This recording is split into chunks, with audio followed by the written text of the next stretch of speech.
Right.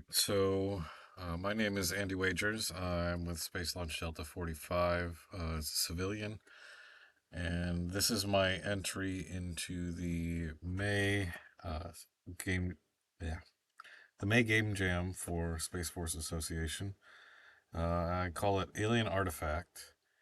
And this might seem a little bit of a cheater project, but I have AI behind this game doing a lot of the work. But I just wanted to kind of give some background. So originally, the idea I had was something along the lines of the old choose your own adventure books or the old text-based adventure games that were popular when I was growing up, and I thought it would be neat to have a large language model incorporated into the game as like a character.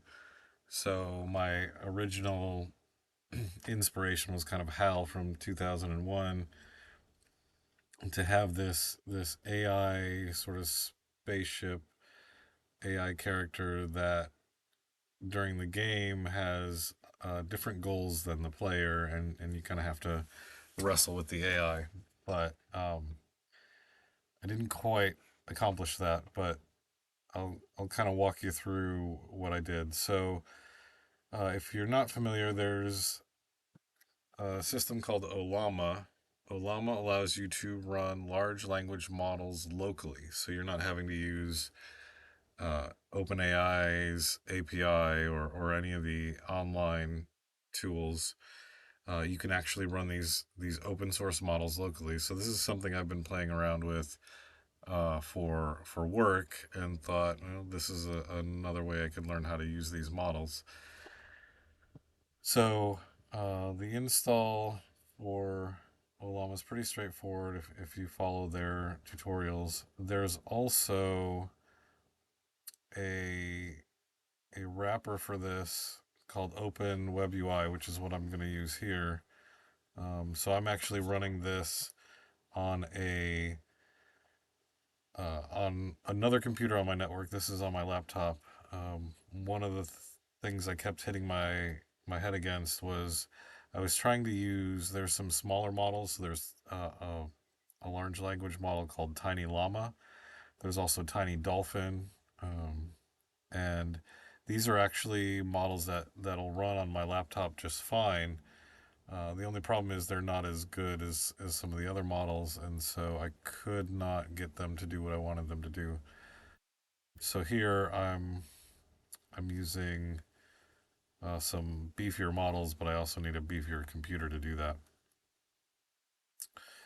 Um, so I found some of these tutorials. So this is one, an AI choose your own adventure game that uses an AI model. I tried to model mine after this one. Unfortunately, the version of LangChain that this was built in 8 months ago, there's been some updates, and I'm still learning. So one of the bonuses for this round was today I learned. Okay, maybe I didn't finish learning, but I'm learning how to use LangChain. That is a Python package that lets you uh, chain a conversation with a chatbot. I was also looking at using a vector database like ChromaDB, or here they're using Cassandra, or actually it's not Cassandra, it's another instance. Um, but ultimately, I just couldn't make this work in the way that I wanted it to. So I pivoted here. Web OpenWebUI has other mods that you can do. So I noticed somebody had set up this text adventure one, which they take the OpenHermes large language model and give it some prompts. So um, I went ahead and did the same thing here for my alien artifact. And what I found, I tested several models. OpenHermes seems to behave the best. I like the Dolphin Mistral model, but it didn't quite follow my instructions. Um, so while this isn't a straight code, there is a lot of trial and error I haven't messed much with these parameters. That's something I'd like to get into in the future.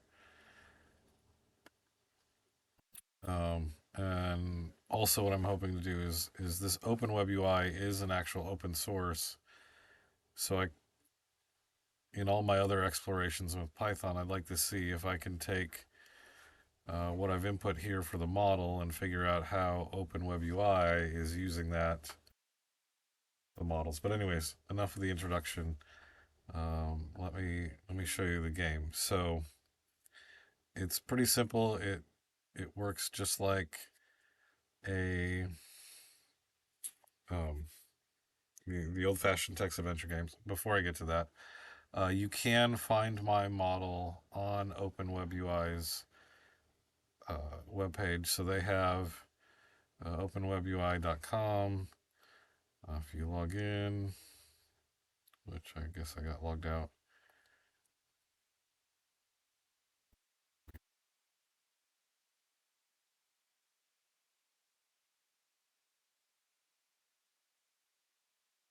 So if you log in and we search alien artifact, um, there's my model. So if you get Ollama installed, get web OpenWebUI installed, you can run this model. And so basically, the first prompt here, just start game. And let's see what happens here. You find yourself in a dimly lit room filled with strange ancient artifacts. In the center of the room is a pedestal with a glowing crystal atop it. A flickering torch on the wall casts eerie shadows across the walls. You can hear the faint sound of dripping water echoing from somewhere deep within the chamber. You notice a small leather satchel on the ground next to you. Inside, you find a flashlight, a crowbar, a magnifying glass, and a notebook. Interesting.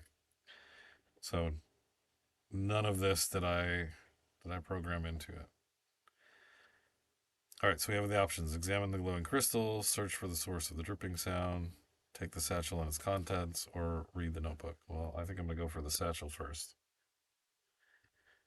You choose to take the satchel and its contents. You remove the items from the satchel: a flashlight, a crowbar, a magnifying glass, and a notebook. You notice the notebook has some scribbled notes on the first page.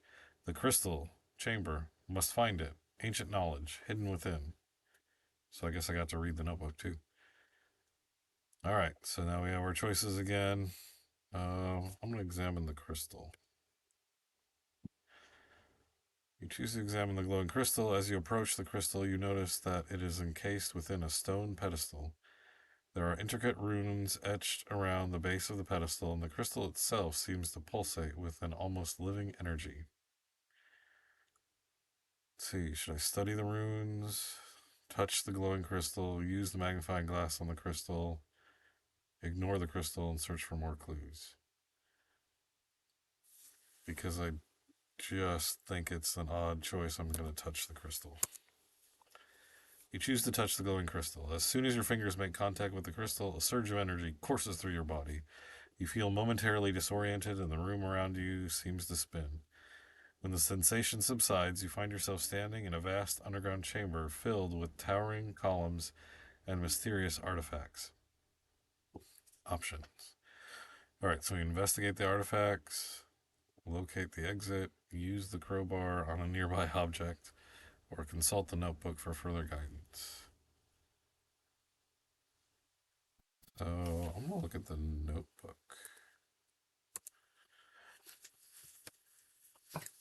You choose to consult the notebook for further guidance. Flipping through the pages, you find a drawing of a maze like structure with the words "The Way Forward" written in the margin. Oh, that's interesting. You realize that this must be the layout of the underground chamber you're in.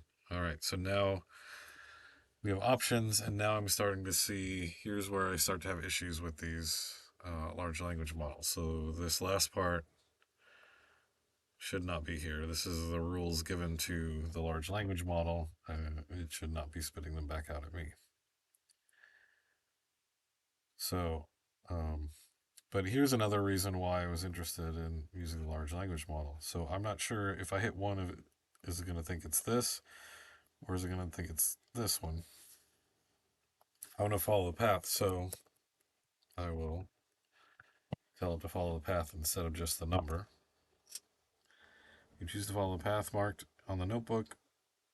As you follow the path, you notice that the walls are covered in ancient symbols and markings.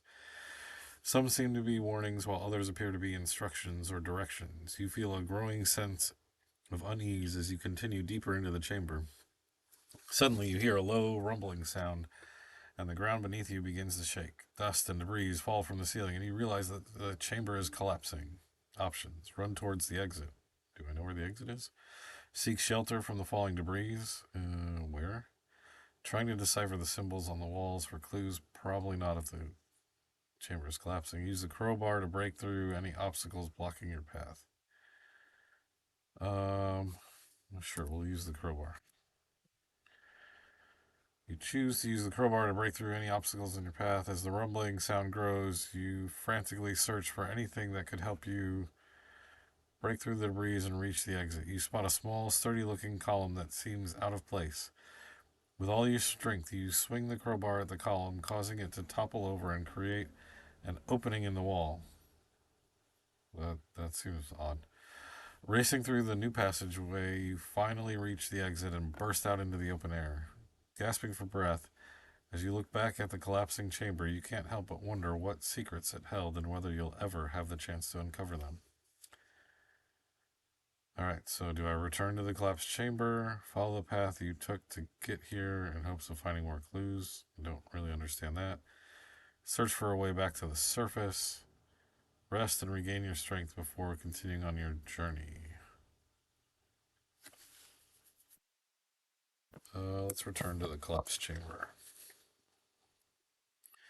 You choose to return to the collapsed chamber to explore further. As you approach, come back here.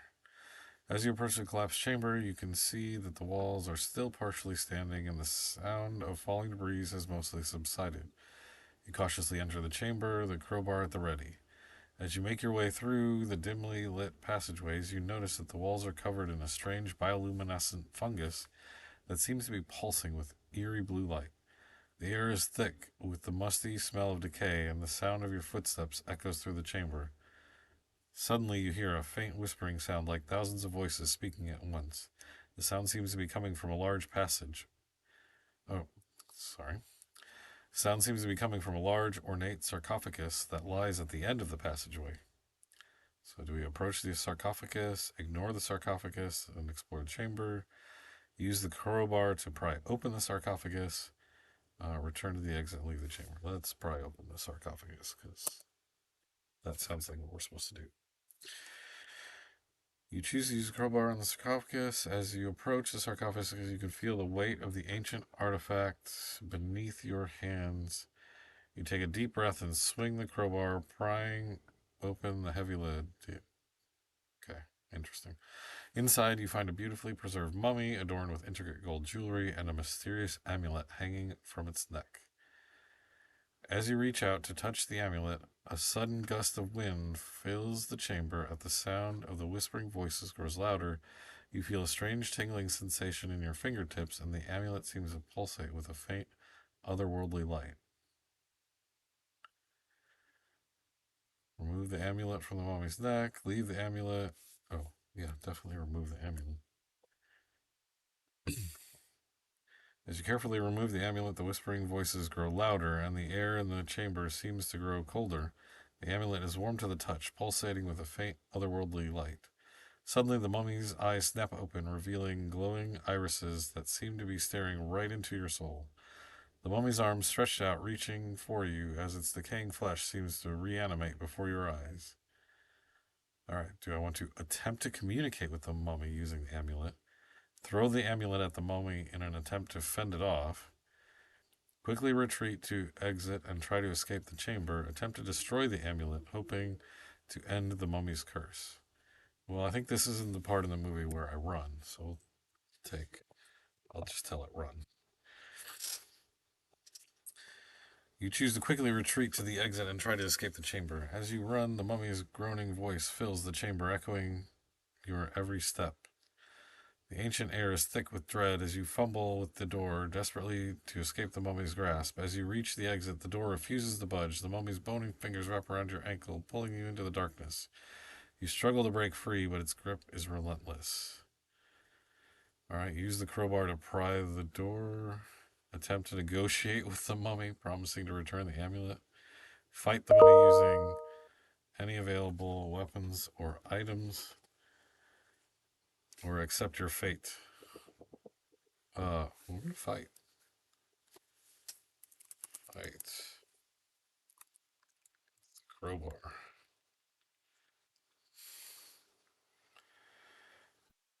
Use the fight the mummy using the crowbar. With the crowbar in hand, you brace yourself for the struggle ahead. The mummy's decaying fingers tighten around your ankle, but you manage to twist free and swing the crowbar with all your might. The impact of the crowbar shatters the mummy's fingers, and it releases a blood-curdling scream. The echoes throughout the chamber. Seizing the opportunity, you push past the mummy and burst through the door, slamming it shut behind you. As you catch your breath, the door's ancient lock clicks in place, sealing the mummy within. You're left standing in a dimly lit hallway, the echo of the mummy's scream still ringing in your ears. So return to the control room and report your findings. Explore the rest of the tomb. So let's do one. Return to the control room. As you make your way back to the control room, you can't help but feel a sense of accomplishment. The mummy's chamber, once a terrifying obstacle, is now behind you. You enter the control room, eager to share your findings with the crew. Upon entering, you notice the ship's computer has been activated, and it's displaying a holographic map of the tomb's layout. The map highlights areas you've explored as well as the remaining unexplored chambers. All right, so I think this is a good place to end. This is interesting. Um, oh, so I just told it bye. As you make your way back to Earth, you can't help but think about the incredible adventure you just experienced. The secrets of the tomb and the alien civilization remain a mystery, but you know that your findings will spark further interest in the scientific community.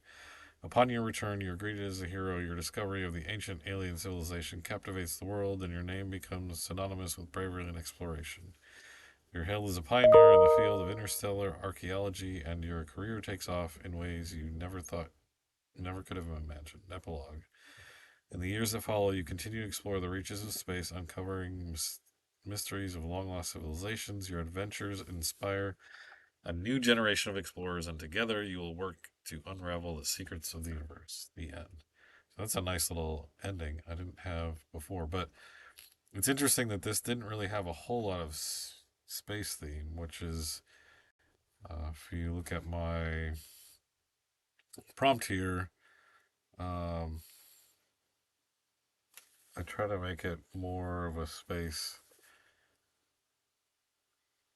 Maybe this one doesn't, but